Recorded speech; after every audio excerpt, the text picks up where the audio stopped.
ఏ తెలుగు హీరోలు హీరోయిన్ల ఇంటర్వ్యూలనైనా చూడండి ఫస్ట్ మాట మద్రాస్ గురించే చెప్తారు. అంటే ఇప్పటి హీరోలు కాదు, ఎన్టీ రామారావు, అక్కినేని నాగేశ్వరరావు, శోభన్ బాబు, చిరంజీవి, కృష్ణ, మోహన్ బాబు వాళ్ళ జమానం తీసుకుంటే సినిమా హీరోలు అయితందుకు మద్రాసులో ఎన్ని కష్టాలు పడ్డా చెప్తారు. ఆడ ట్రైనింగ్ అయి వచ్చినాకనే మనోళ్ళు ఈడ పెద్ద హీరోలు అయినరు. ఇక రామారావు సార్ అయితే అఖండ ఆంధ్రప్రదేశ్కే ముఖ్యమంత్రి అయిండు. కానీ ఫస్ట్ టైం కావచ్చు ఈడికెళ్ళి అక్కడికి పోయేందుకు ఒకళ్ళు తయారవుతుండ్రు, అది కూడా మళ్ళీ రాజకీయాల కోసం.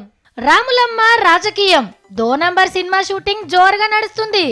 జల్దిగానే అసెంబ్లీలా అక్క పర్ఫార్మెన్స్ చూడొచ్చునట. మంత్రై ఎర్రబుగ్గ కార్ల తిరుగుతుందట. తమిళనాడులా చిన్నమ్మతోని చేతులు కలిపిందట రాములమ్మ. నిజమే కావచ్చు మరి. సినిమా యాక్టర్లంతా చిన్నమ్మ మీద దుమ్మెత్తి పోస్తే ఒక్క విజయశాంత్ అక్కనే ఫుల్ హిమ్మతిచ్చింది. అమ్మ ఆశయాలను ముంగడికి తీసుకుపోయే దమ్ము ధైర్యం శశికళమ్మకే ఉన్నాయని ఫస్ట్ వలికిన సినిమా యాక్టర్ కూడా రాములమ్మనే. కాంగ్రెస్ పార్టీలుండి కూడా శశికళమ్మకు సపోర్ట్ చేసిన లీడర్ కూడా మన రాములక్కే. இத்தனை எம்எல்ஏக்கள் வந்து சின்னம்மா தான் முதலமைச்சரா வரணும்ட்டு ஒட்டுமொத்த ஏடிஎம்கே పార్టీ కేకుது சொல்லுது క్లారిటీ కొడు. అక్క తమిళంలో కూడా బాగానే నరుకుతుంది. ఈ టైంలా పార్టీకి మస్తు అక్కెరకొస్తాయి అక్క సేవలు.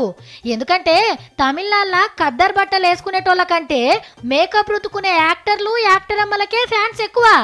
జయమ్మ కూడా మొదల యాక్టర్ అమ్మనే. ఇప్పుడు అమ్మ లేదాయే. పోని లేడీస్ కోటాల చిన్నమ్మ చక్రం తిప్పుతుంది అనుకుంటే జైల్లో ఓంబత్తిలు తయారు చేయబట్టే. అగో గందుకే రాములమ్మను రంగంలోకి దింపి మంత్రిని చేస్తే సినిమా పబ్లిక్ ని ఖుషి చేసినట్టుంటది. ఏడైతేంది పిలిచి మంత్రి పదవి ఇస్తామంటే నాకు అద్దు అని అంటారా? ఆడనన్న రాములమ్మ పవర్ ఏందో చూపి అక్క. ఆల్ ది బెస్ట్ మరి.